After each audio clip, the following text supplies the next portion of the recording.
Just over 1 year ago, I decided to investigate something I knew nothing about. This all came about when a good friend I'd known since my high school days informed me she had chosen to dedicate 18 months of her life as a volunteer at the Bahá'í World Centre in Haifa, Israel. Immediately, I was intrigued by this.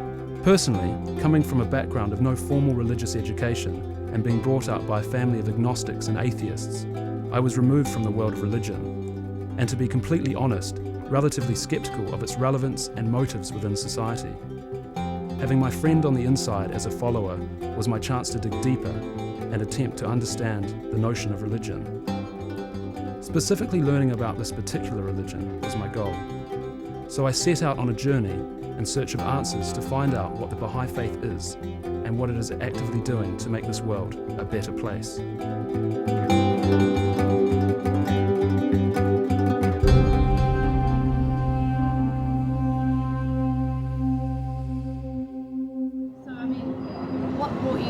Why did you want to begin this, to start with? Well, because I knew you, and I grew up with you, and I was interested in the Bahá'í Faith. I mean, it was something that... What is it about the Bahá'í Faith that interests you? Well, I started reading about it on a very kind of light level, definitely not in depth, and from what I read, it was just kind of captivated my attention. It was a religion that I agreed with in many ways, but at this point I'm still not Bahá'í, and I don't know how I would be Bahá'í. I'm still asking, that's the question. Yeah, so what is it about that next, step that you're kind of apprehensive about? The notion of religion, I haven't kind of grasped the full concept of being religious, because I've grown up in a background that is really atheist, I'd say. And no religion whatsoever. I think I went to church maybe once or twice in my life, and that was with other families. Yeah. So never with my family, only to weddings and funerals. Just because that's part of Western culture. When you grow up in New Zealand, that's how it is. People get married in churches. But I never ever had a religious education or upbringing. I was very much, removed from that, but always quite open-minded to other ideas. And I guess the ideas of Bahá'í Faith, I think a lot of them are really good, and they have, I think, a lot of validity in the world, is the way I see it. And so that's why I'm here trying to understand what it actually means to be Bahá'í, because I still don't quite understand that. Because you can read all you want about a religion, but until you come along, you ask people the questions of why they've chosen to become Bahá'í, or and you question yourself as well. But I'm not here with this kind of ulterior motive to kind of go one way or the other. I'm trying to understand. What this thing is about. Yeah, exactly, yeah. The Bahá'í World Centre is situated on Mount Carmel, looking across the Bay of Haifa towards the seaside town of Akka. Akka is where the Baha'is prophet Bahá'u'lláh was exiled and imprisoned by the Ottoman Empire. So off I went to visit these locations and to find out more. So we're in Old Akka now, and this actually is the prison barracks where Bahá'u'lláh, when he first came to Israel, was exiled. Baha'is would walk on foot from Iran. So he walked on foot from Iran? Just to catch a glimpse of Bahá'u'lláh waving his hand from the prison cell. Wow. And then they would walk all the way back. This is the House of Abud, where Bahá'u'lláh revealed the Kitabi Aqdas, which is the most holy book in the Bahá'í Faith. Although the Baha'is have the Kitabi Aqdas as their holiest book, they also revere earlier religious texts such as the Quran or the Bible. What I found interesting was that the Baha'is are the only religious group to believe that all the major religions convey authentic teachings from God, albeit at different times in history. This is referred to as progressive revelation. Also is the nearby estate called Bachi, where Baha'u'lláh spent his later years in life and was finally laid to rest there. The shrine of Baha'u'lláh at Bachi is the single most holy site for Baha'is in the world. We're walking towards the shrine of Baha'u'lláh. Yes. And what's the significance of this place to Baha'i? So the shrine of Baha'u'lláh is the most holy spot for Baha'is. Right. So for Baha'i, when they come to this holy place, is there like a traditional kind of process of entering the shrine? There's no set ways, Right. but a lot of people like prostrate before entering, or obviously take your shoes off before you go in. But no, there are no set. Rules. Yeah. From my perspective as a New Zealander, I hadn't really come across it Yeah. until, I came across it through you, but knew very little. Exactly. And I think many New Zealanders, know less than Yeah. I do, and I don't know much myself. It's all about the independent investigation choice, okay. of truth. So if you're questioning and looking, then you're bound to come across the Bahá'í Faith and look into it. You've been Bahá'í for how long? Like my mum introduced me to the Bahá'í Faith as a kid, and then it's all about sort of looking into it yourself. And at about 18, I really decided this is something that I strongly identify with. And so from about 18 till now I'm 23, I've been like strongly Bahá'í. As a Bahá'í, I believe in progressive revelation. So it's like a change. So now we're at a stage in humanity where we can bring about world unity. Examples like the elimination of the disparities between wealth and poverty. Like these are all really contemporary issues which we're seeing the kind of crazy effects of. So, and how do we get equality between men and women and things like this, and how do the religions agree, and how do we unify mankind? These are all really relevant, pressing issues. Shrine of the Barb. Is this where you kind of spend most of your days? Yeah. Right? Yeah. And what do you actually do here when you're at the Shrine of the Barb? Well, I'm support custodian. Yep. So basically I help preserve and protect the shrine. So that involves, obviously cleaning and guiding. Yeah. Okay, great. So you must meet a lot of interesting people in your days? Oh yeah, such a diverse range of people. So, because you've got like local Israelis coming because they're curious about this, obviously. yeah. And you've got tourists from all over the world. You've got Bahá'í pilgrims, Bahá'í staff here. So a melting pot of people from every part of the world. It's awesome.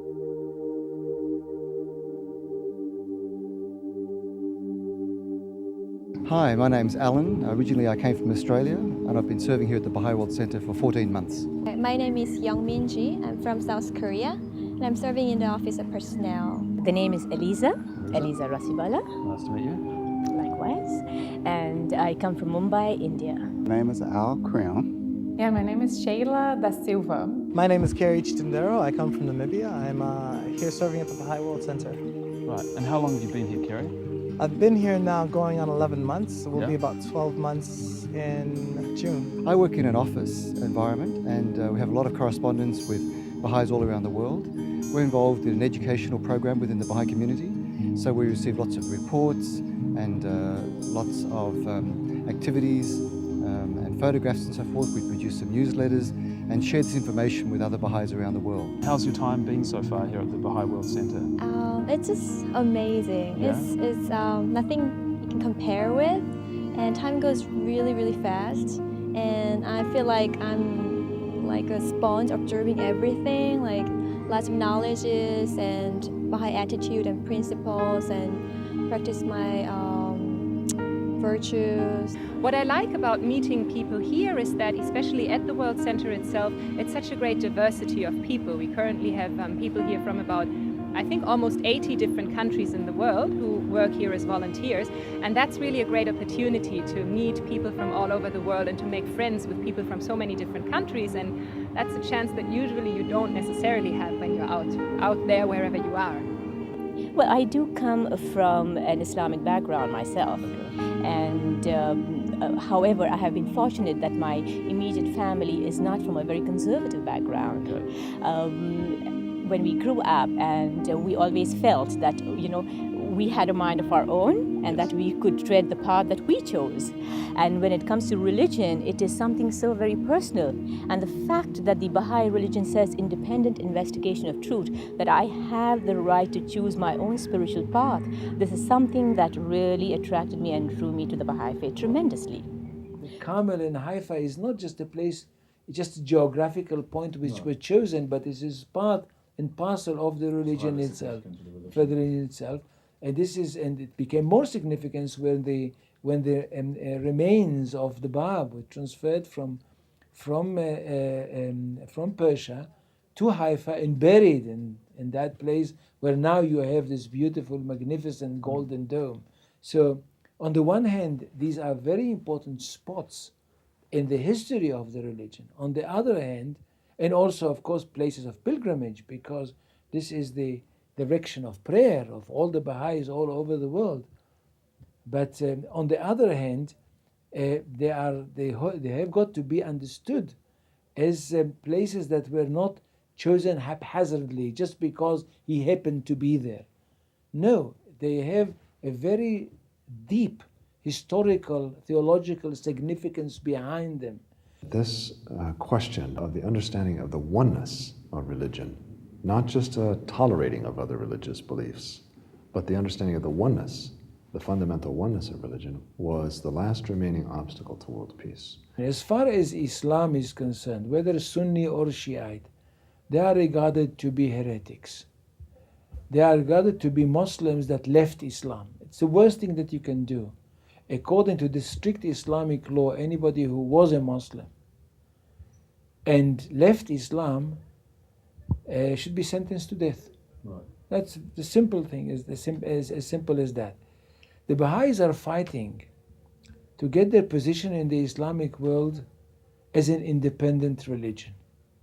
Namely that they are like Islam, like Judaism, like Christianity. So that they're recognized. Yes, they want to be recognized as a divine message. This is kind of the history of religion. When a new religion comes, it's like a new springtime. And springtime with its beautiful flowers and, the reanimation of trees and lawns and, like we see in the gardens here. Yeah, of course. Nevertheless, there are floods and tornadoes. It represents a tremendous change in the natural world. And similarly, in religious history, we see a similar kind of upheaval where there's a transition between tradition and kind of ossified thinking and belief, and this new spirit that comes. And we've seen it with Islam, we've seen it with Christianity, Judaism, all throughout the history of religion.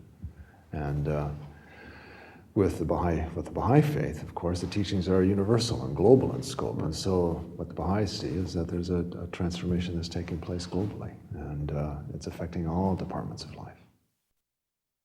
So what happens, for instance, in Egypt? In Egypt is a very interesting test case, because what they demanded, the Baha'is in Egypt, is that to be registered in a modern country, regarded to be so-called democratic country in the Middle East, and looked at by the world as being a very nice and developed country, to be registered as a religion, independent religion.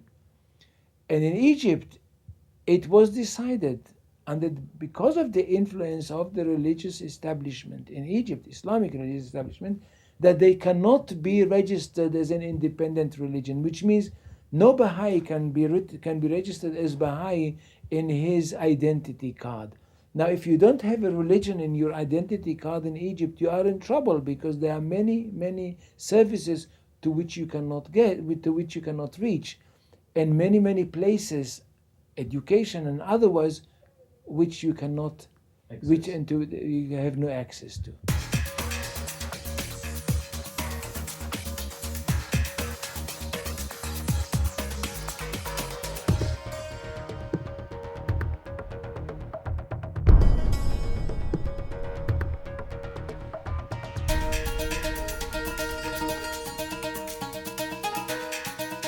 After having my introduction to the Bahá'í Faith in Israel, I decided to find out more.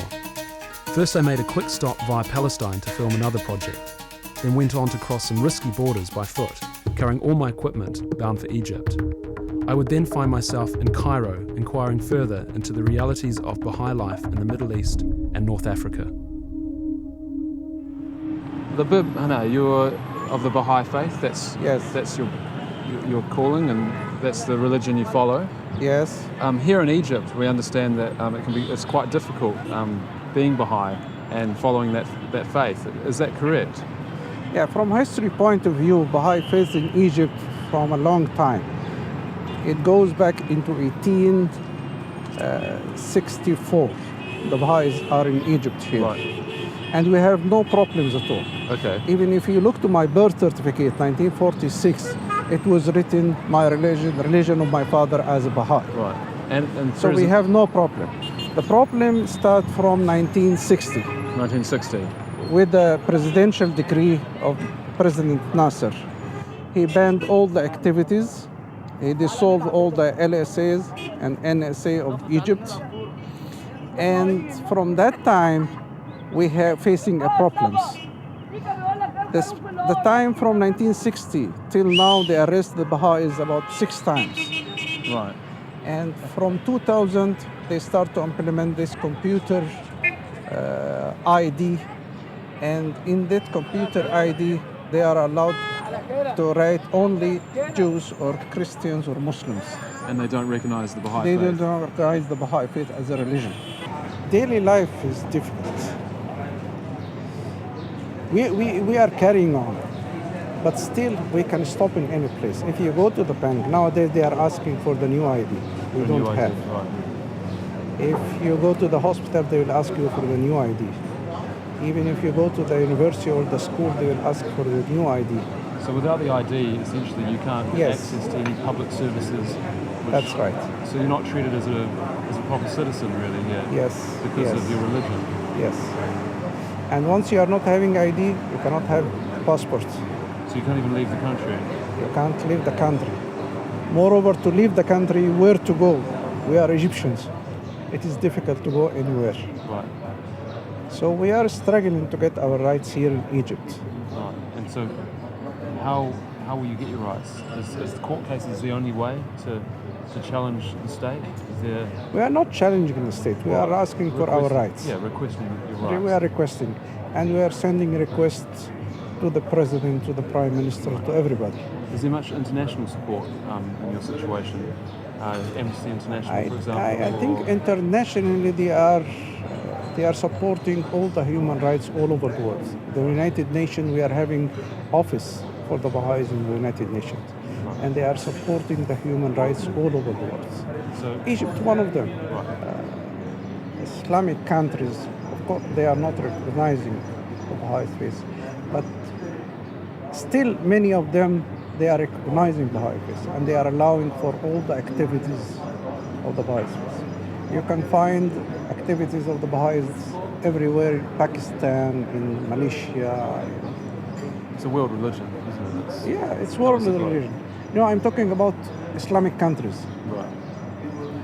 But here, this is a problem. Maybe in the other countries, you're not asking about your religion. That's why the problem is not there. Yes. For example, in Sudan, as I heard, they are not having religion in the ID. Okay, so nobody will ask you what's your religion. So it's not an issue, but here it's very much. Here it is essential. You see, as a Baha'i, we have to obey the government.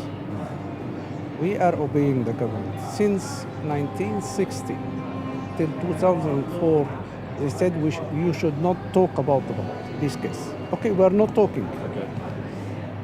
After this court case, the government themselves start talking about the Baha'is. All the papers, they start talking about the Baha'is. And we have to defend ourselves. Just to tell the people we are not bad citizens. Yeah, you're just a citizen like everyone else. That's all. You want to be, because you're being so treated less. They invite us for a talk in different papers, in different TV channels. We are talking like this. We are not opposing the government. We are obeying the government. And we are not proclaiming about the Baha'i faith. We are proclaiming about our rights. We said we want our rights as an Egyptians.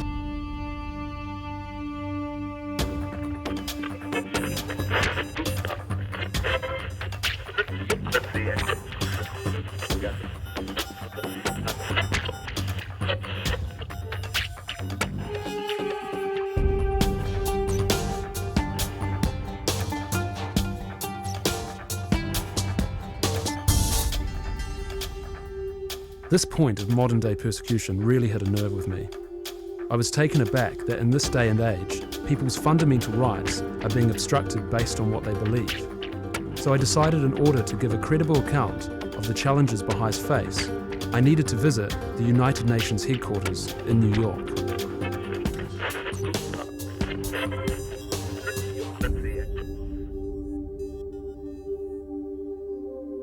There's a mutual respect there with the Baha'i community being very involved, I think, in communities at large.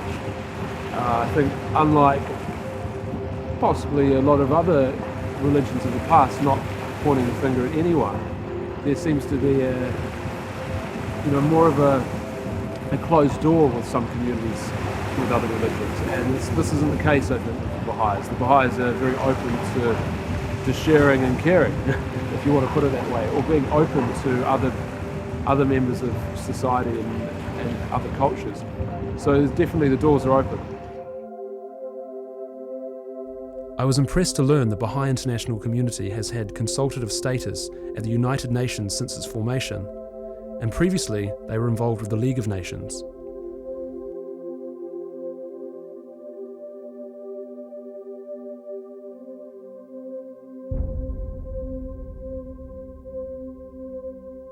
The Baha'i international community works primarily in its external affairs area in the areas of human rights, the advancement of women, and issues of global prosperity or global development, which is development in terms of moral principles, spiritual principles, but also social development, sustainable development, and others. And so it's not just the Baha'i community that you're watching out for. It's everyone and anyone. No, it's humankind as a whole. Yeah. And of course, one of the aspects of my work is also defending Baha'is where they may be persecuted or discriminated, or any kind of a possible human rights violation, or where their rights may be in danger of being abrogated. And so it's my role to protect that.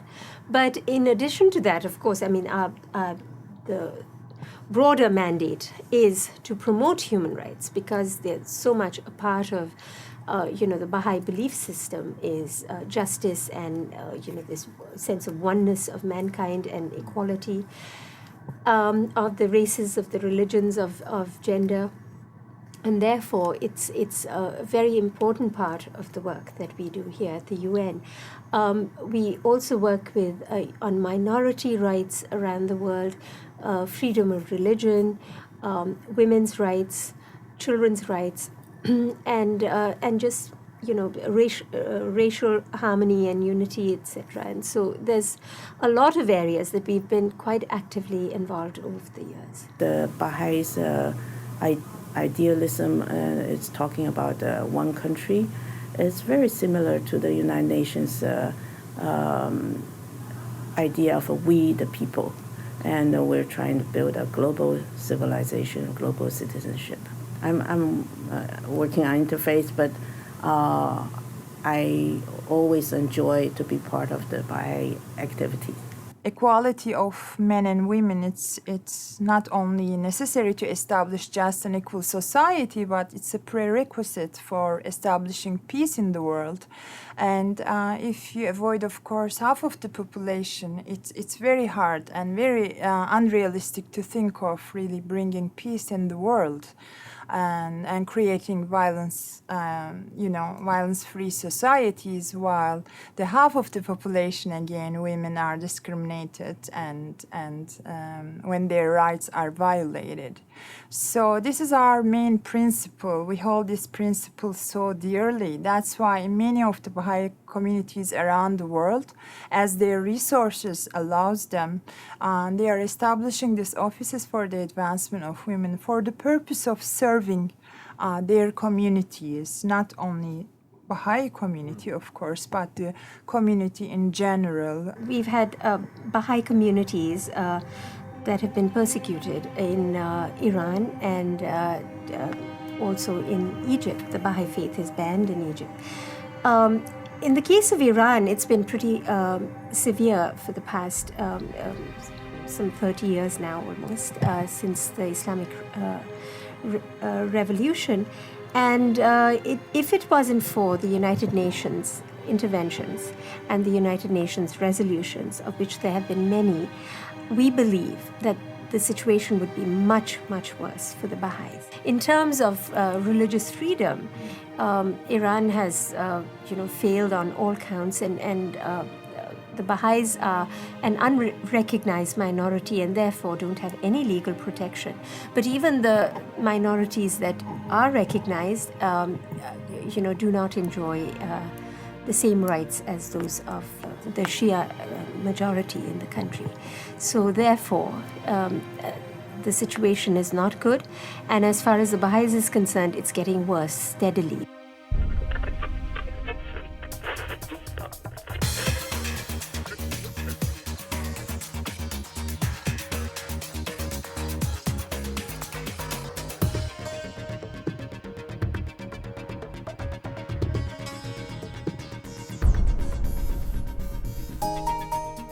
The United Kingdom being my home away from home these days meant that it was only logical to approach the Bahá'í community in London.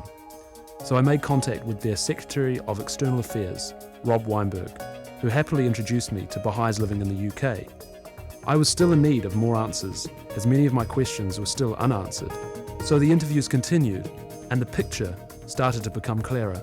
Before I was a Baha'i, I would say I wasn't really, obviously I said my prayers every day, but I felt like something was missing for me. I didn't have any sense of, having like a purpose or, any goal, or I didn't know how to reach, specific, how do I explain it? I didn't know how to,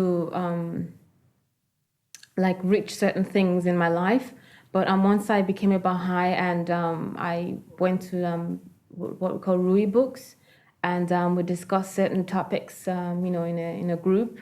And that basically helped me find some sense of purpose in my everyday life, because we had certain examples where I would experience it in my everyday life. I'd be like, oh, okay, that is actually what happens, or it basically gave me a sense, and I always felt like a sort of joy, right. Knowing that there are positive things in life.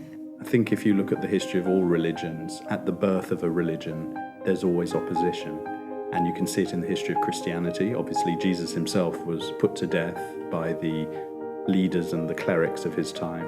The opposition that Muhammad faced, the opposition that Moses faced in his time, and it's a pattern that recurs in the history of religion, that when something new comes, the prevailing order into which it's born feels threatened by it, and feels that it's going to lose a lot. In the early history of the Bahá'í Faith, some 30,000 or so people were put to death. Early followers of the faith were put to death because it spread like wildfire. It was really a very powerful and effective movement which the particular rulers and leaders of Persia at that time wanted to stamp out, because they were all feeling very threatened by it.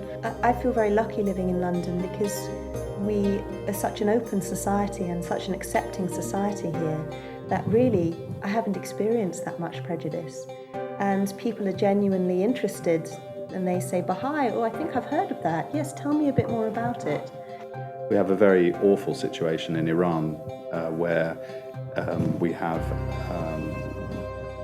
bona fide documents where we know that it is government policy to systematically root out the Baha'is, to deny them education, to really prevent them from progressing in society, to keep them at a very low level subsistence earners in society so that they can't have any influence on society.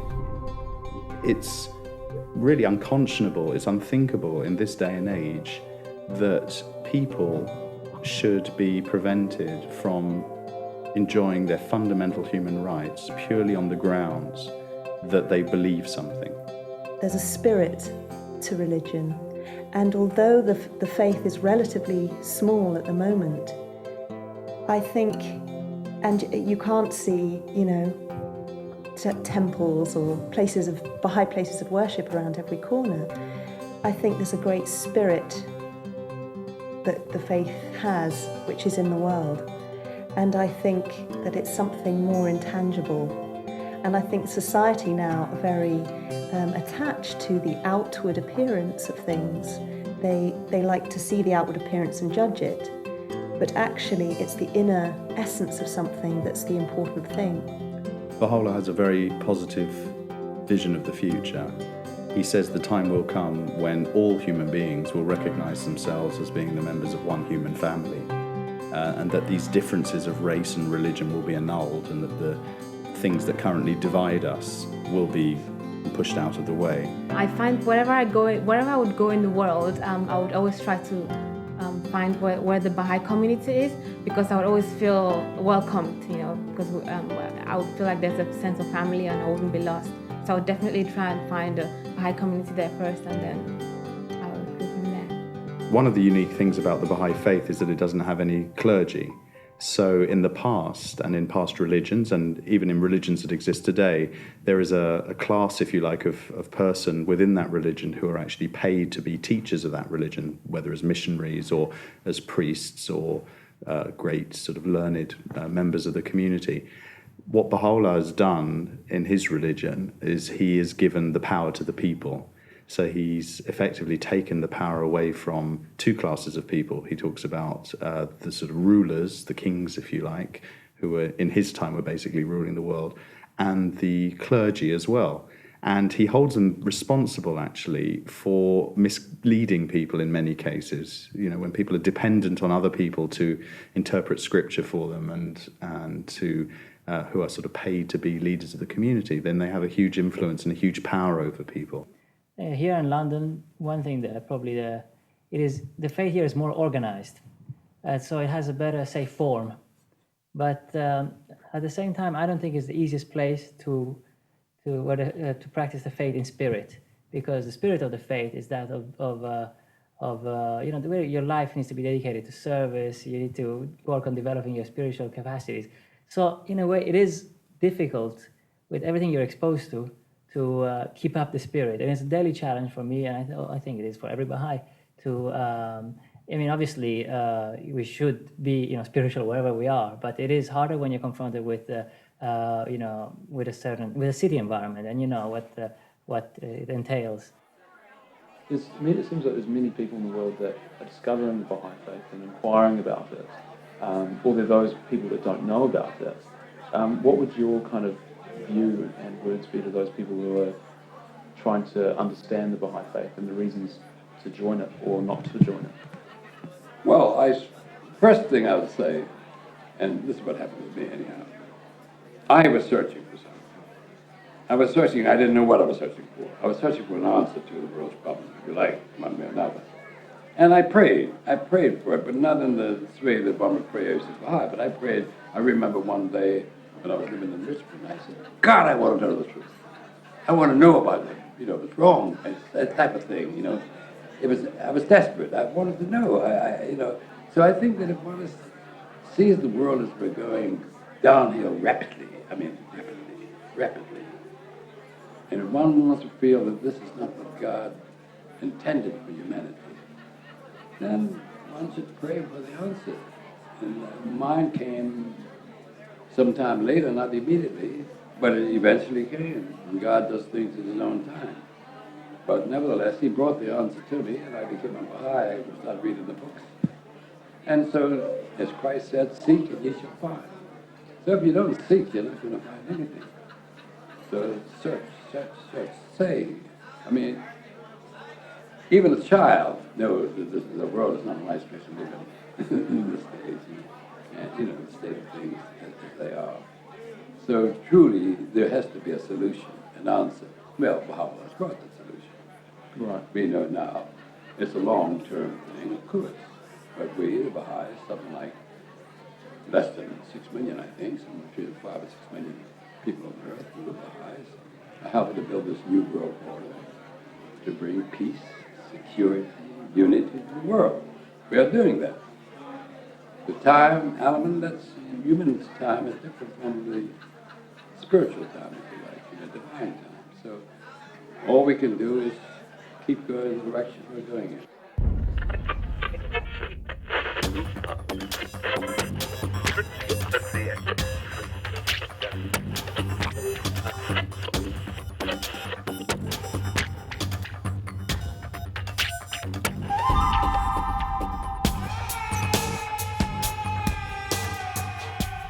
India is a nation that has the largest Baha'i community in the world, with approximately 2.2 million followers residing there. Seeing I had now been in contact with Baha'is in Europe, America, North Africa, and the Middle East, it was time to visit the community in Asia. So I've just arrived in Indore and I'm en route to the Bahá'í Institute to find out what it's all about. So up we go.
So what exactly is it that the Bahá'í Institute does? I mean, it's a development program for women of rural areas, is that correct? Yeah, it's basically an institute for training women from tribal and rural backgrounds, primarily in Madhya Pradesh, although in recent times I think it's kind of expanded to encompass more areas of India.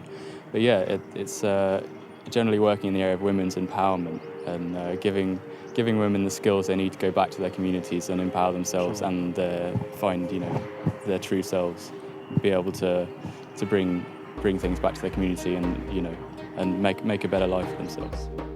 What time do the girls come out and work in the fields normally? Usually they're out here by 7 o'clock in the morning. That's the routine time. Yeah. Usually they're up earlier than that as well, but they're working in the fields at 7 till 9. Is that every day, is it? Yeah, every day. Monday to Saturday. Yeah. Sunday is their day off. Yeah. And what does that involve? I mean, are they here to continue the crops or harvesting? Yeah, it's a bit of both really. It's both for the good of the institute and also it's part of their training. Right. It's important that they learn things about kind of the sustainable element of growing vegetables and whatever, and looking after themselves. But also, the institute is pretty much self-sufficient in terms of its food production. They spend a good 2 hours every day in the garden, and they have a mentor, to talk them through everything. So yeah, everything is learnt kind of hands-on, and a lot of the girls probably already have some experience in this. So what's the average age group? Does it range from? There's actually quite a wide range, but they're generally, as you can see, within a young range. There's often sort of a minority of older ladies, older women maybe in their 30s, but most of the girls can range from sort of 12, 13 years old up to to later teens, early 20s maybe. Yeah. Right. So it's a real range. So Ian, I understand this whole place is pretty much powered by solar. Is that correct? Well, in terms of cooking, yeah, it is, yeah. and to an extent water heating as well. Right. But yeah, Bahá'í is actually the leading organisation in India for working with solar cooking technology, and it has been for a number of years. It works mainly with these 3 different types of solar cookers, ranging in size from a small one, which is known as an SK14, which is behind us here, up to a 10-metre squared dish known as a Scheffler cooker, which were developed by a German physicist and brought to developing countries as an application to help kind of progress and use as a kind of sustainable cooking tool particularly in rural areas where fuel is an issue. Cooking fuel is a big issue.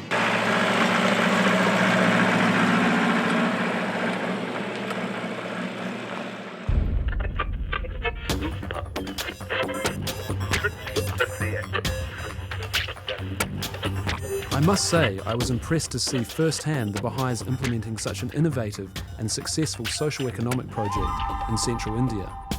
I would also visit Delhi, which is home to the Baha'i House of Worship, known as the Lotus Temple. Yeah, I'm finding this whole journey really interesting. It's a bit of a growth period as well, because, you know, I'm only learning about religion as of now, recently. Specifically, obviously, the Baha'i religion is something that I'm focusing on. I mean, this is what this film's about. And I'm meeting people from all over the world that have this kind of, this sense of, I don't know, it's this kind of spiritual well-being. But the more people I talk to, it seems, the more I learn about the Baha'i religion. And especially being here in India, it kind of, you know, you see this division of wealth and poverty here. And very much, I mean, as I understand, the caste system still exists here, which is really a social divide. It's you know, the caste system is really a class system in a sense that just has been, that has, you know, a lot of history to it, and it's religiously linked. But for example, the Bahá'í Faith is all about kind of equal rights and unity. It doesn't matter where you're from, what caste you're from in the sense of India. And it's all about embracing humanity and kind of making a better world, and I don't see anything wrong with that. And I think the biggest problem in the world is that, I mean, I know personally that I've always had a thing for not wanting to know about religion because, you know, religion is sometimes a taboo in Western culture because we fear it, maybe. We fear that it causes so many negative things in the world, such as conflict and resistance and uprisings and sometimes even extremism. And it has this negative connotation that's applied to religion, and people forget to inquire into the actual positive elements of religion. And I think that's what the Bahá'í Faith is doing. It's very progressive, and it's got a lot of basis to its concepts in morality and just the principles of the Bahá'í Faith, being that of unity of human beings, unity of religion, equality between men and women and all the races in the world. These are things that should be upheld in the world for a better world, I think. And why not, you know?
Whereabouts are you from?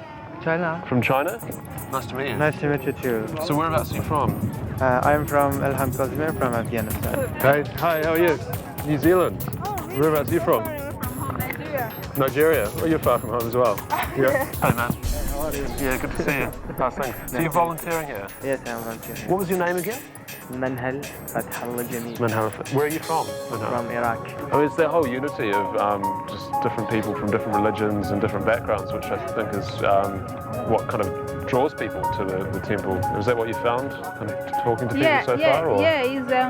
That's what draws, because it is non-denominational. People want somewhere they can go find some peace and quiet. It's a terrible, harsh, how do you say, noisy world out there. You know, if you can come here and for a few minutes you are at peace with yourself and God, I think that's a good thing. Once you're in the temple, did you go to the prayer service, or was it just to visit and? No, we did the prayer service in the sense, you know. Yeah. Because they explained that you pray as you like it, you know, for anything. So we did that way. Whatever religion you follow. Right. We did that. And what are your thoughts about that whole concept of being open it's to? fantastic because So you don't have to worry brotherhood about, is everything, yeah, isn't it? You're not worried about following any particular religion. You're free to pray to any religion you like. During the week I spent at the Lotus Temple, to my surprise, who would also be making a visit but Sherry Blair, wife of the former British Prime Minister. Specifically looking at the Baha'i House of Worship, you've come here today out of interest, I understand, just you personally wanted to see it? I did want to see it, and because when I was in Mumbai, in fact, I met a lady who was of the Bahá'í Faith, and as it happens, I have a friend in London who's involved in interfaith work that I'm also very interested in, and she comes from that religion too, and I thought it would be a shame to be here and not take the opportunity to at least visit. And how do you think we can advance our civilization through the implementation of spiritual awareness within society? I think it's a really important issue, because if we don't understand and respect faith, then we are losing something that's about the essence of the nature of a human being. Excellent. And that's very, very important to me, and I think to the world. And the message we have to promote is that faith is a really positive thing, which is why the social programs that the Baha'i do are so important, because actually in the end faith is not just about abstract spirituality, it's about the practical implementation of that spirituality in the way you react with others. Well, Justin, man, awesome to meet you, man. Awesome to meet you, yeah. Hey. So you're here serving, and you've been here for how many months so far? About 2 months now. 2 months, and yeah. a week, so. And so where do you come from in Canada? Ottawa. Ottawa, The capital. Nice. The capital Nice city, one. man. Yeah. So representing. That's it. That's right. So Justin, you're here now. You're in India, which is quite a different culture from. It's a journey, man. From Canada, Yeah. yeah. And so it's obviously a constant journey in life, really, understanding the religion and understanding, I guess, its position in the world and your kind of place in the world. Yeah, and what has it taught you in your time here? I mean, you're here at a temple which has, almost a minimum of 10,000 people go through a day, up to, I've heard figures of 50 to 60,000. Yeah. So, and you must have people from all around the world visiting. Right. And your role is kind of, as a volunteer, are you kind of meeting and greeting with these people? Yeah, I mean, really the service has changed definitely my perspective and outlook on life. I mean, just because I've never really traveled this far, being in a culture that's so different, and coming to a place like India where it's just completely different than any other place on earth. Really, with all the different religions, the acceptance of all these different religions, the multiculturalism here, it's really just blown me away, and it's kind of really it inspired me, I guess, to really, research more about my own faith and about other faiths, other backgrounds, other religions, and it's just really opened me up to the world. What would your advice be to someone that is trying to search and trying to discover what the Baha'i faith is about? What's the approach? Yeah, that's a really good question. I think you should just, with a really open heart, if you have an open heart and not have any preconceived kind of image of religion or what other people have told you, if you just have a clean slate and you investigate all the religions and you investigate everything with an open heart, I think that would be a good way. But basic concepts of the Baha'i faith are teaching people to make an impact of social change and the good for humanity, working towards unity and diversity of religion and just humankind in general. I mean, it's pretty positive. It's pretty positive stuff. Is that kind of something that you want to? I mean, you obviously live your life by that. Definitely. And how do you kind of implement that? I guess at some point, how do you kind of put that, make that change? Because that change. I mean, I guess every person for themselves has to really encourage themselves to do it and get out there. And I mean, we have this curriculum of activities that we're trying to implement all around the world, and that's what's so cool about the Baha'i faith, because you go anywhere in the world and they're doing the same thing. You know? You can show up from Indonesia to Malaysia to Australia, and they're doing the same kind of core projects. I mean, they have their own cultural influence on them and stuff. Definitely that's something that I'm working on at home, and the Baha'is are doing in Ottawa as well as here. I was at a point in my life where professionally, although I was doing really well, I was not really happy with, I was really earning a lot of money, but I was not happy. I didn't see really a purpose in where I did not know what was I really working towards, and if earning higher money was just the goal. So you weren't specifically seeking or I looking wasn't. for anything, but you came across the not. Bahá'í Faith. So that's how I know about the faith from the beginning. It's through my brother-in-law and my sister. So I did meet the Bahá'í community every now and then, but it was not a very regular feature of my life. Do you think a lot of people turn to religion or the Bahá'í Faith specifically because they are searching for something and they need some sort of meaning, and that's why they decide to become Bahá'í? As a guidance to trying to understand the world we live in, possibly? I think possibly, yes. Like people, I think people come across the Bahá'í Faith in different ways. So whether it be just, through a friend or even accidentally, they'll come to the Bahá'í temple just as a tourist attraction, and then they'll hear about something and they're really interested in it. But some people, I think they do. I've talked to people here, and it's really made me realize that some people, they reach this point in their life when they're not satisfied anymore, and they reach a point in their life when they start questioning, and they think about, okay, well, why do so many religions exist, and what is the purpose of my life here? And I think in a way, yes, they may investigate it if they have heard about it before. This whole quest of people say, I need to find myself. I think really it's in search of God that you really find yourself, because not knowing that I am in control of my life, but to really dedicate your life to the service of God, to really worship God, to serve the community, to take, to participate in the activities of the community. The more I've given myself, the more I've found myself. Like I've found more of my strengths. I've found out, what does it really mean? What does justice mean? In a glimpse, what could equality mean?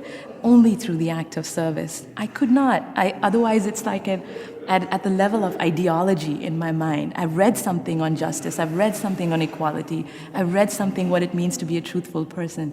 But the real test is really the test while serving the community. I think there's three ways probably that the Bahá'í Faith is put in action.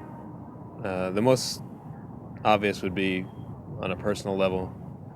A Bahá'í who has thought about the principles and how they affect their personal life would carry themselves in a certain way, and through their deeds, Baha'u'lláh says, let deeds not words be your true adorning. So through your deeds, through how you act, you would attract the souls of other people. The second way is through activities Baha'is have in their community. So the moral and spiritual education of children and junior youth, especially, I think, is a huge way that Baha'is feel they can change the world. So through education and education of the young. Yes. So Baha'u'lláh says, regard man as a mind rich in gems of inestimable value, and education can alone cause it to reveal its treasures. Analyzing my past and seeing the kind of biases and prejudices I had towards Islam while growing up. As I was reading the writings of Baha'u'lláh, I really started looking at people fundamentally differently. I mean, really understanding the creation of God through the lens of Baha'u'llah's writing probably had a significant impact on me, because I was trying to unlearn everything that I knew and to learn this new vision that Baha'u'lláh had given. And I would look at everybody who was, whether it was my maid, whether it was my friends who came from different religions. I just had a profound love for them, and I had this because I understood this concept of oneness that Baha'u'lláh talks about. I wanted to go back and read Islam. I had never done that in my whole life. I'm doing that at various levels slowly. Right. But I wanted to go and read my own religion, because I knew nothing about it. Although I grew up as a Sikh, right. I never knew even what the Guru Granth Sahib said, which is the holy books of the Sikhs. I wanted to go back to all these religious scriptures to find out more about what these religions were saying, which I had never done before. And if it hadn't been for the vision that Baha'u'lláh had laid down, and how he explained the whole purpose of God and creation and why religions and manifestations of God come, I would have never understood. I was able to see my friends differently. Our goal is really to unify the world. Because you're looking for peace. We're looking world peace. We believe is inevitable.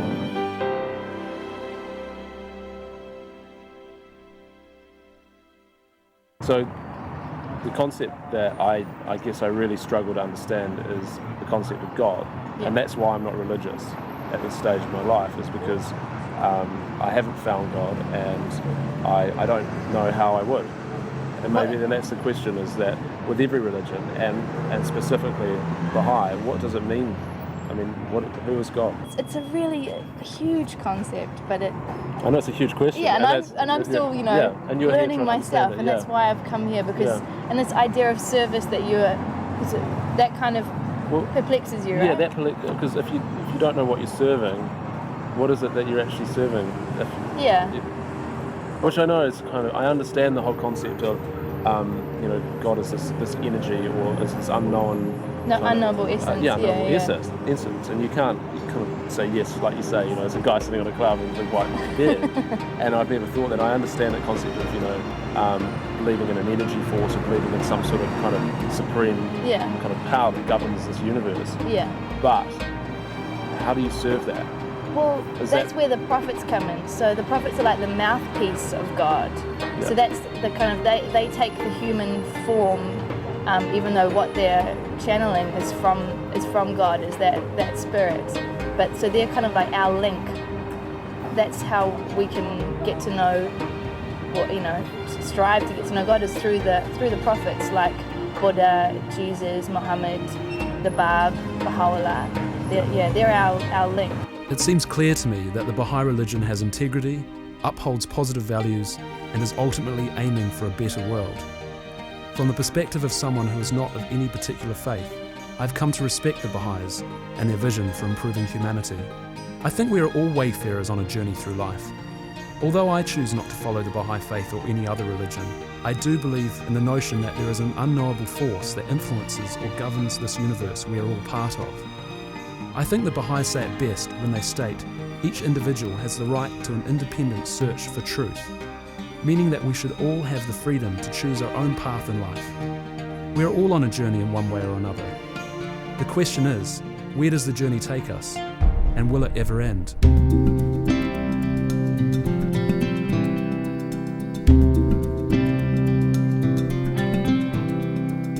Nessa jornada em que o vento sopra em várias direções,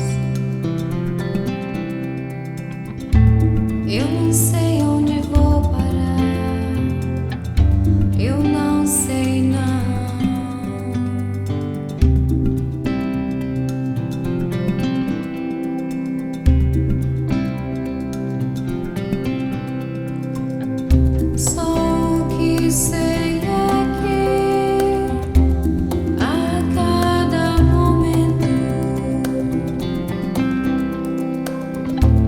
Continua.